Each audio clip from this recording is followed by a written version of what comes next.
Hello everyone and welcome back to Lucky Loaders 15, where I'll be giving you 3 selections for tomorrow's horse racing action. Now before we get into them, I quickly want to reflect on how our tips performed today. In the end, it wasn't a bad day as we came away with a winning nap at Banger on D. That was Heart of Steel.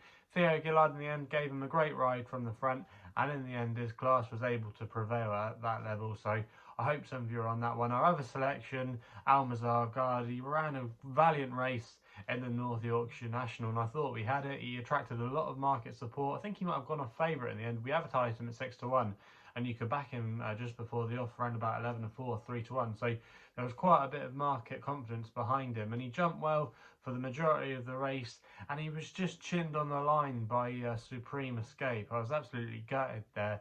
He didn't deserve that. He jumped well throughout, and he really did deserve his day in the sun, but unfortunately that's the way racing goes, and that's the way how some of our selections have been running of late. They've not necessarily been running bad, but they've been bumping into one or two improving types, and that's the way the game can sometimes go. But it was good to get a winner today, and hopefully we can have some more for you tomorrow. And like I said, 3 selections for tomorrow's racing, and we're going to be going to Huntingdon for the first one of them, where we're going to the opening race on the card, the 1 o'clock. And I thought Albrecht here for Jack Martin claiming 10, riding for Phil Hobbs was the way to play. He's going to be my next best of the day, currently available at 10-3 with quite a few firms. I'm going to recommend a 1-point win bet here.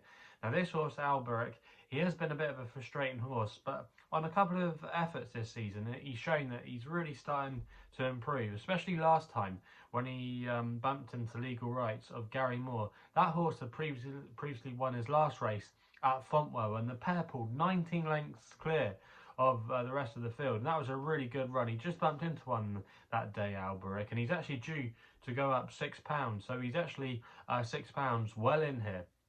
Also as well, if you go back a couple of starts ago to some of his earlier form, he actually finished second over this course in distance, where he actually beat Ace Time of John Jenkins. Now that horse, Ace Time, has gone on to win his next couple of starts, and they're going to be reopposing tomorrow. But on that occasion, Albrecht actually had to give him nearly a stone away, whereas tomorrow Albrecht officially nearly is going to be £20 better off on that run a couple of starts ago. So he definitely has quite a few things in his favour tomorrow, and I just thought Albrecht had a really good chance to finally get his deserved success. And I think if he runs anywhere near that Hereford run, I think he's the way you've got to play in this race. I'm quite sweet on his chances tomorrow, and that's why he's going to be my next best of the day. We then go to my Longshot, which runs at Sedgefield in the 150 with a horse called Bullion for Isabel Williams, claiming 5, riding for her dad Evan.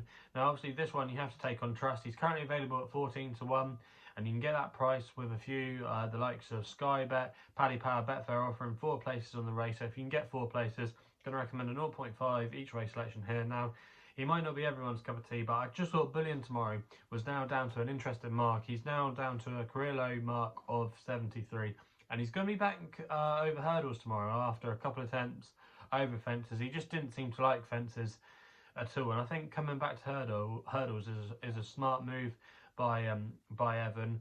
Izzy as well is taking the ride, and the last time she actually rode this horse, he actually produced his best effort for the yard when he finished 3rd in the selling handicap at Newton Abbott, and he actually wasn't disgraced in that run. He was a bit of an eye catcher. He was plugging on. That was over 2 miles, which maybe was just a bit on the sharp side for him, and this 2.5 mile trip might be more up his street. Also as well, Evan Williams has got a good strike rate with his runners over the years at Sedgefield. In the last 5 years he operates at a 27% strike rate, and if you backed all of them blind, you'd be up £18.71 to a £1 stake. That was according to the Racing Post sources. But yeah, Bullion, I just thought he had a few things going in his favour tomorrow, and just going back over hurdles might freshen him up. This isn't a particularly strong race, and I just thought off a really low racing weight, he might be able to run a big race and might be able to outrun his odds. So that's why he's going to be my long shot of the day in the 150 at Sedgefield.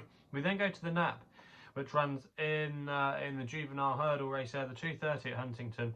And my nap is going to be Parliament Hill for Aidan Coleman and Ollie Murphy, currently available at 72 across the board. Now, you've got a couple of horses in here that have shown a bit of form. You've got Gary Moore's horse, Cotterisk, and also as well Rewired. I'm not sure about Rewired. I thought he was flattered, and I think he's a little bit too short for my liking. And I thought Cotterisk as well. I just thought there was a few question marks over that race at Fontwell that he won, and I just thought maybe the ground was a little bit testing that day compared to what it's going to be. He's going to be running on at Huntingdon tomorrow. I think the ground will continue to dry out at Huntingdon. Currently good to soft, so I think it will suit Parliament Hill more than it would suit Cotterisk.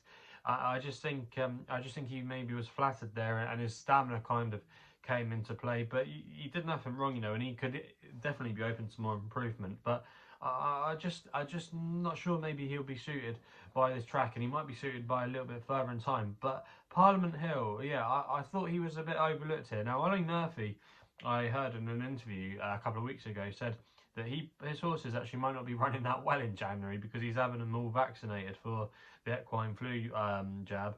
But actually, the last week or so, they have been having winners. They had a double at Bangor today. They've had a couple of winners earlier in the week. So the yard are actually going okay, and he's done well in January the last couple of years, Ollie Murphy. So his horses are running well. And this Parliament Hill was a real eye catcher, I thought, when he won at Leicester. He did all his best work in the closing stages, and he in the end was a very comfortable winner. He beat an even money shot of Dan Skelton's, and he beat a horse of Stuart Edmonds called Krypton Gold. Now, Krypton Gold, some people might say, well, he's not done much for the form, but he's actually run in a few juvenile races where a lot of the form kind of crosses over, and he's not been disgraced in a few of those efforts, and Parliament Hill easily put him to bed and could have won by a lot more. Aidan Coleman wasn't hard on him in the closing stages, and like I said, if you look at the sectionals, he was actually doing all his best work late on, and it looked like there was a lot more to come from him. He's got an interesting pedigree as well. He's by Sir Percy, but on the downside of his family, he's actually a half sibling to Urban Icon, who was a very good horse on the flat for Richard Hannon. So he's got an interesting pedigree. I think there's a lot more to come from him. The yard are going well, and I just think he'll be suited by the nature of this track. I don't think he'll want it too deep as well, so the drying out ground at Huntingdon will suit him. And I just thought he might have a bit more speed than a few of the others in there, and that's why he is going to be my nap of the day. So they're the 3 tips for tomorrow's racing. Let me know in the comments below what you're going to be backing. If you're still enjoying these videos, remember to hit the subscribe button here on my YouTube channel at LuckyLoaders15. If you want to follow me on social media, Twitter is the place to do so, where my handle is at LuckyLoader15. And if you want to find out a bit more about myself, my website is www.chrisloaderracing.co.uk. So please gamble responsibly. Hopefully we can have some winners for you tomorrow, and we'll be seeing you soon.